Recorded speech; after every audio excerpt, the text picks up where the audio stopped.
Hey there, welcome back to my channel.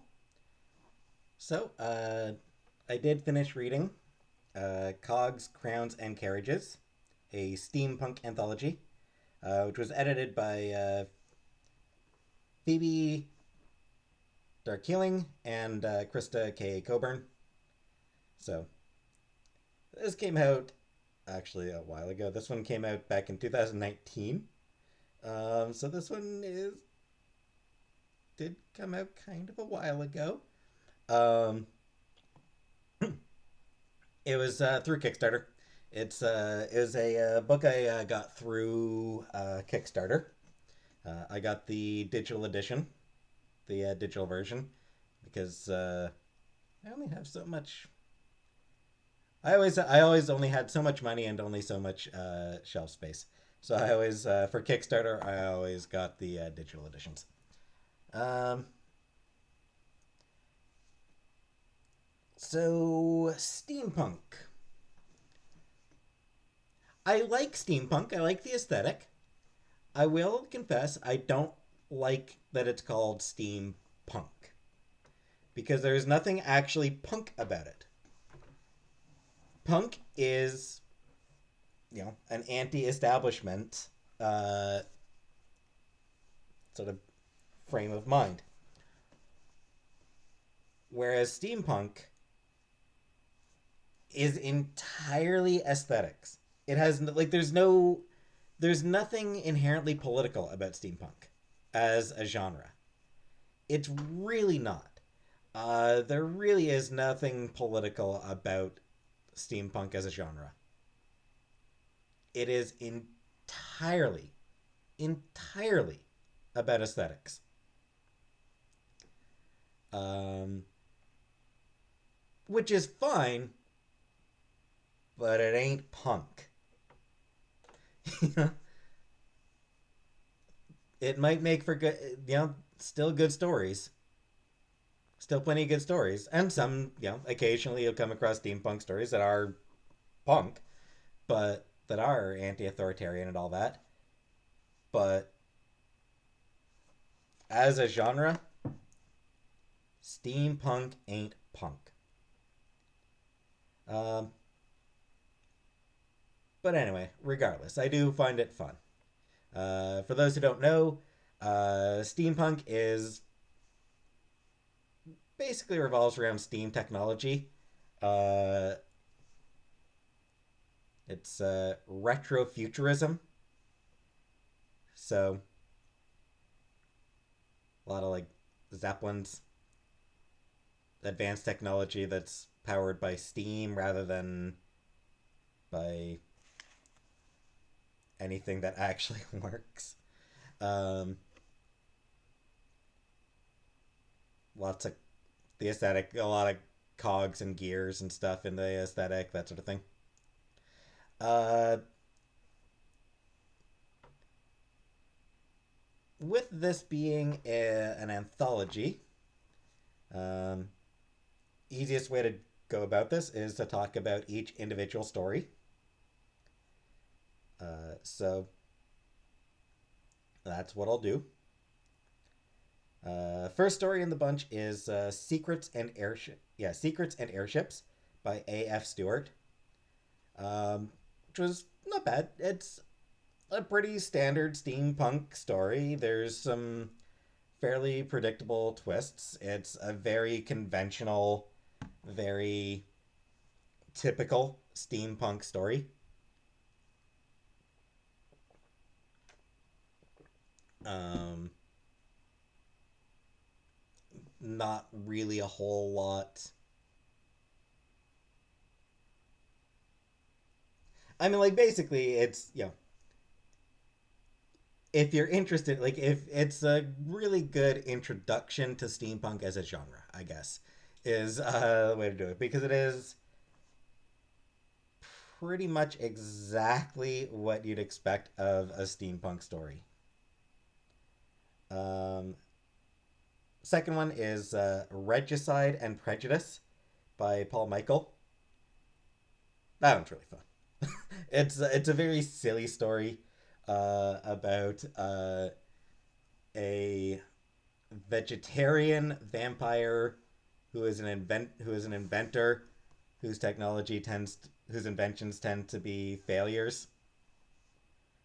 Um, it's a lot of fun. Like it's a weird, silly, fun story. I really like that one. That one might actually be my favorite just because it's ridiculous. Uh, Go Power by Michael Chandos. That one's cool. It's like this dark. It's a dark story about and sort of a satire of like early of capitalism and like of like early production line uh, ways going bad at it. Production line developments, automobile developments. This dude finds a way to harvest ghosts as a form of energy to power lamps and even to power cars and you know starts going to various extremes in order to tries to keep things legal. He always tries to ensure that what he's doing is legal in order to harvest the ghosts. Um, but he's got other people. But he's got like this one woman who's pissing him off. So he anyway, yeah. So it's definitely got maybe the most punk story in here because it is the one that sort of does have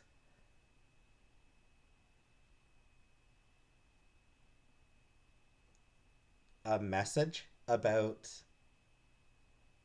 capitalism, about exploitation. The idea of even when even when we're dead, we're still being exploited for money.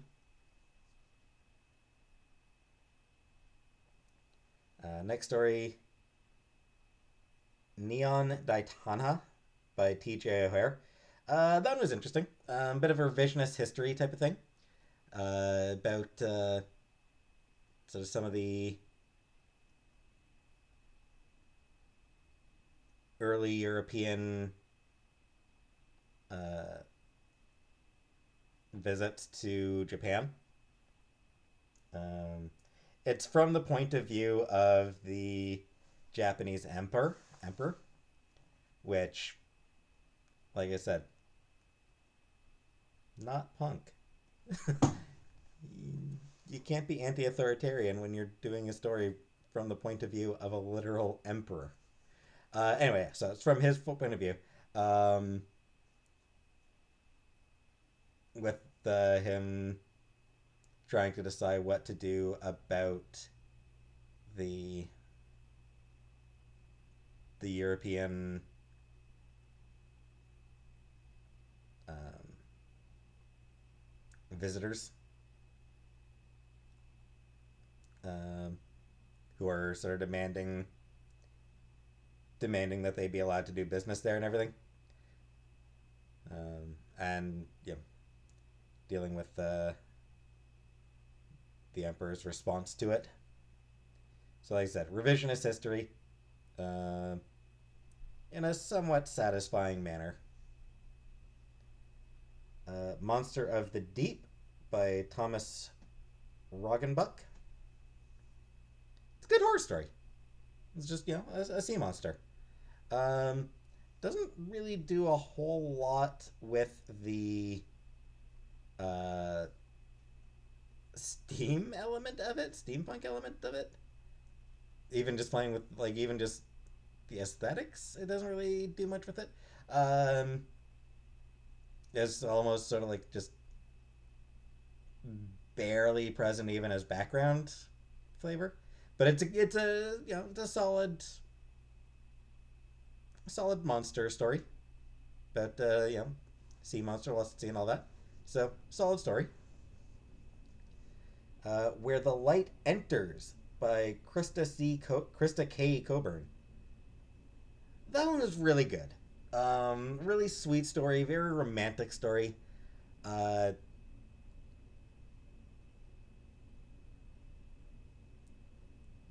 Definitely draws a fair bit of inspiration from the stories of Hephaestus and Aphrodite. Um, in fact, like it basically opens with a direct reference to it. Uh, this old man, this old inventor, has a beautiful young wife, and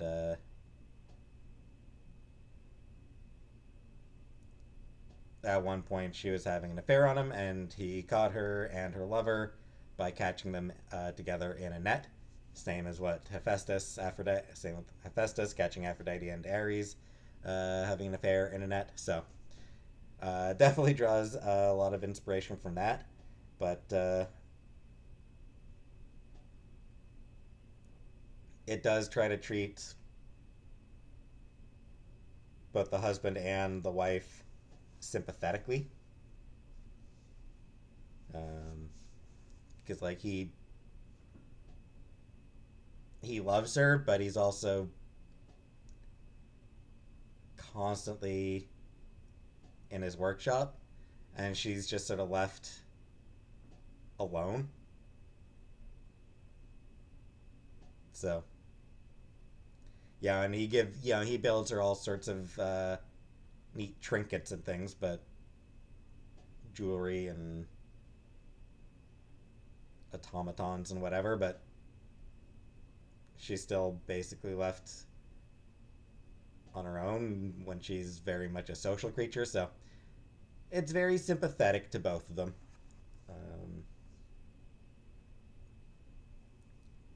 Um, Treason in the Sky by J.C. Sellers. Again, pretty good. Bit of an alternate history story. It's got some Manchurian candidate elements with people sort of being brainwashed without knowing they're brainwashed. Um,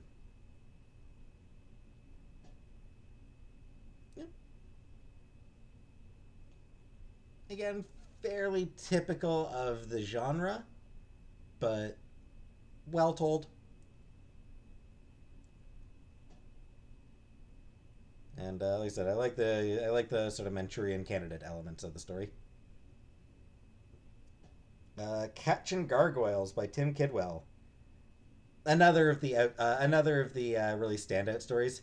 That one is sort of an odd but amusing and a little bit spooky about a guy telling a story about a guy at a bar telling stories. You're telling a story about having been hired to catch some little gargoyles, which are like rat sized, like big rat sized creatures. Catching a bunch of them that had sort of taken up home in the top of a church. And yeah, it's an amusing story. Yeah, a little bit of spookiness to it, but just a lot of some good humor. The Last Sleep by Sarah Van Gotham. Gotham, sorry, Gotham. Um, Really bittersweet story. Sad. Good use of the idea of color. That one is about a woman who's developed photography, um, or made some advancements in photography uh, sort of early on, like it's, maybe making it from those big ones they had to haul around and making them sort of more, she invented a camera that she could actually carry around. She was trying to figure out some way to get it infused with color, um, and she was able to see colors that other people couldn't. And like I said, it uses the idea of color really well. Um,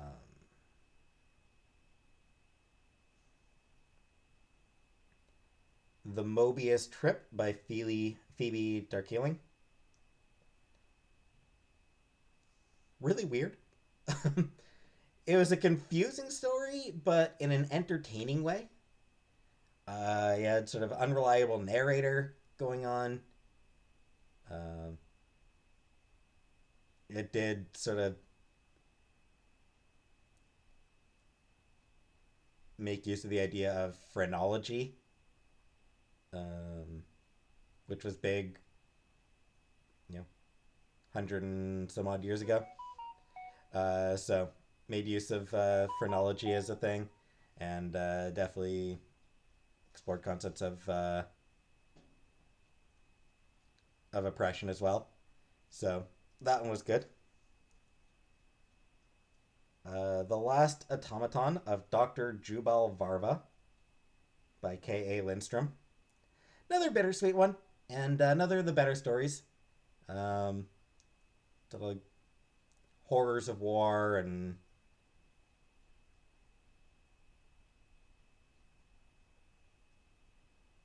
trying to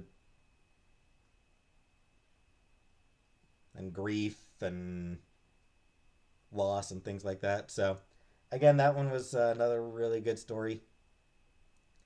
And then Peregrine Rising by Drew Carmody, which was apparently actually from a an existing thing, a Skies of Fire and Lightning story. So I assume that's some sort of series that Carmody is involved in. And again, it's another very standard steampunk story, well told but completely typical of the genre.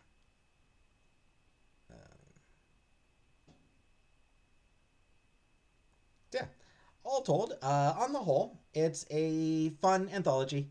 Uh, a couple of stories that are completely typical steampunk. A few that have much more interesting ideas to explore, uh, much more interesting themes to explore than typical steampunk stories do. Um, nice variety of tone within the stories, and yeah, I mean, on the whole, it's just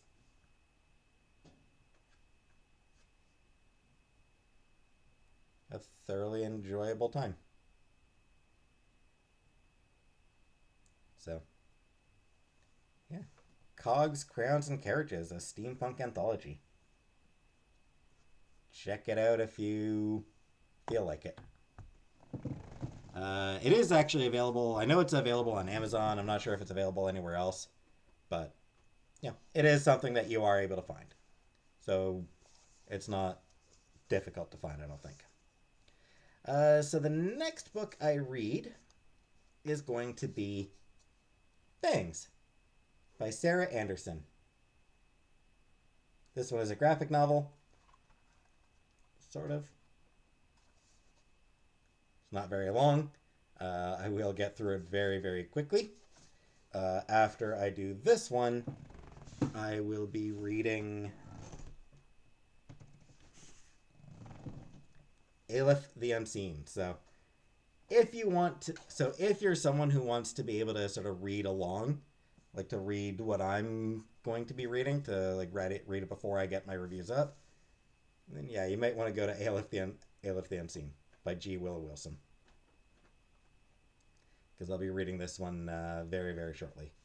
Like I said, Fangs will be, you know, basically as soon as I'm ready to post a video about it, I'll have a video up about it.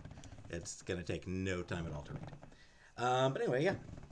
So that's it for this video, and I'll see you in the next one.